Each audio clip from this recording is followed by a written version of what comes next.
Maraknya kejahatan malam hari di Kota Bandung dinilai tidak semata-mata dipicu oleh persoalan ekonomi. Pengamat sosial Universitas Padjadjaran, Heri Wibowo, menilai ada faktor lain yang lebih dominan dalam mendorong seseorang melakukan tindak kriminal. Menurut Heri, kondisi ekonomi hanya menjadi pemantik, bukan penyebab utama.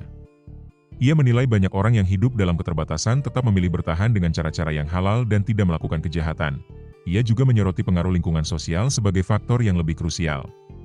Pergaulan, kelompok, hingga geng dinilai dapat membentuk keberanian seseorang untuk melakukan aksi kriminal, terutama ketika ada rasa kebersamaan dalam kelompok yang memiliki tujuan serupa. Heri menjelaskan kondisi itu sebagai crowd behavior, yakni perilaku yang muncul karena seseorang berada dalam kerumunan atau kelompok yang mendorong tindakan tertentu. Dalam situasi seperti itu, keberanian pelaku disebut bisa meningkat karena adanya solidaritas semu dan tekanan sosial dari lingkungan pergaulan. Selain itu, ia menyebut kemungkinan pengaruh minuman keras dan narkoba yang dapat menurunkan kemampuan berpikir logis sekaligus membuat pelaku semakin nekat. Zat-zat tersebut dinilai berpotensi memperkuat dorongan untuk melakukan tindakan melanggar hukum. Karena itu, penanganan maraknya kejahatan di Bandung tidak cukup hanya difokuskan pada aspek ekonomi. Pemerintah dan aparat juga perlu memberi perhatian pada faktor lingkungan sosial, pergaulan, serta penyalahgunaan minuman keras dan narkoba yang ikut memicu meningkatnya kriminalitas.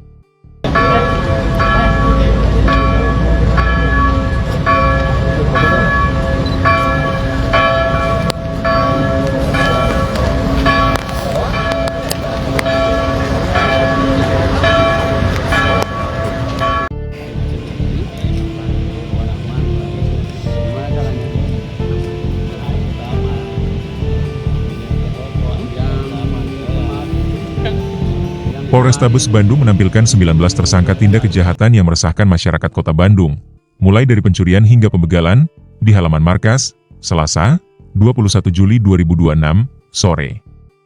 Para pelaku yang mengenakan pakaian tahanan oranye tampak menunduk dengan wajah tertutup masker saat diperlihatkan kepada publik.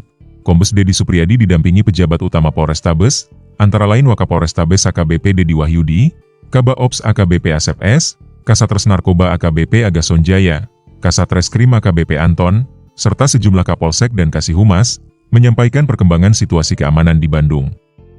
Sepanjang Juli ini, Polrestabes Bandung dan jajaran berhasil mengungkap 15 kejahatan jalanan yang terdiri dari 8 kasus pencurian kendaraan bermotor dan 7 kasus pencurian dengan kekerasan. Barang bukti yang disita berupa berbagai jenis senjata tajam, serta 11 sepeda motor yang kini diamankan untuk proses penyidikan. Polrestabes juga meningkatkan pengawasan melalui patroli siber dan mendorong masyarakat melaporkan dugaan tindakan kriminal. Aparat menilai tidak semua informasi di media sosial akurat, beberapa kejadian yang diviralkan sebagai pembegalan ternyata adalah kecelakaan tunggal, dan ada pula kasus dengan latar persoalan utang piutang yang keliru dinarasikan sebagai pembunuhan atau pembegalan. Narasi keliru tersebut dianggap turut memperkuat kesan bahwa Bandung sedang mencekam akibat aksi kejahatan jalanan. Polrestabes Bandung menegaskan komitmennya menjaga kondusivitas kota. Seluruh wilayah hukum Polrestabes dipantau dan dijaga oleh aparat, sehingga pemetaan zona rawan yang beredar di media sosial bukan berasal dari institusi kepolisian. Untuk menjamin rasa aman, polisi rutin menggelar patroli malam dan meningkatkan kegiatan tersebut dengan melibatkan polsek jajaran. Personel yang diterjunkan mencapai 2/3 dari kekuatan, yakni dari total sekitar 2.600 personel, secara bergantian.